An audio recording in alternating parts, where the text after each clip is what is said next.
ইফতার করলাম। ইফতার করতে করতে একটা কথা লিখছি আলহামদুলিল্লাহ।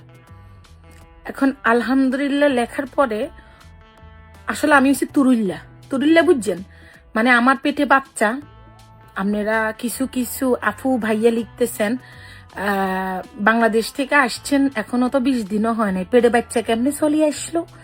কেউ লিখতেছেন ছেলে হবে না মেয়ে হবে, কেউ লিখতেছেন কেমনে সম্ভব, মাত্র আসছেন এখনই আপনার প্রেগনেন্ট হয়ে গেছেন। কেউ লিখতেছেন বাংলাদেশ থেকে মনে হয় ফ্যাট বান্দি চলিয়ে আসে। মানে আমি হয়েছি একটা তুরুল্লা বুঝে করে যে তুরুল্লা।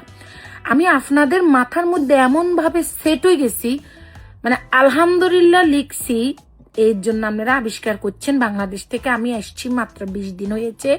কালকে আমার 1 মাস হবে, কালকে 16 তারিখ, তো কালকে আমার 1 মাস হবে আমি বাংলাদেশ থেকে আসছি, যে 1 মাস হবে। এখন 1 মাসের মধ্যে আমি কেমনে হ্যাট বান্ধা আলাইছি। এই যে আমরা বাঙালিরা কতটা বোকা, কে আলহামদুলিল্লাহ লিখলে কি শুধু প্রেগনেন্ট, কেমন অবস্থা আপনাদের। আমি কিল্লা আলহামদুলিল্লাহ লিখছি জানেননি, যে 1 সপ্তাহ ধরে আমার হেডে অসুখ হইতে অবস্থা খারাপ, আর যে আমার শরীরটা ভালো, আল্লাহর দরবারে আল্লাহর কাছে কইছি শুকর আলহামদুলিল্লাহ। তো মোবাইল টিপতে লিখছি আলহামদুলিল্লাহ। আর আমার যদি সন্তান হয় অবশ্যই আমি আপনাকে ব্যাকেরে কমু না যে আফুরা ভাই আর আপনাকে ব্যাকের দোয়া কবুলে গেছে, আমি মা হইতে চলছি, বা আমি আমি গর্বে আমার সন্তান আসছে।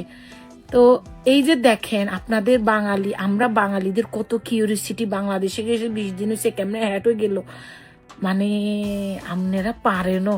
আর আমিও মাঝে মধ্যে তুরিল্লার মতো করি আপনাদের লাগে।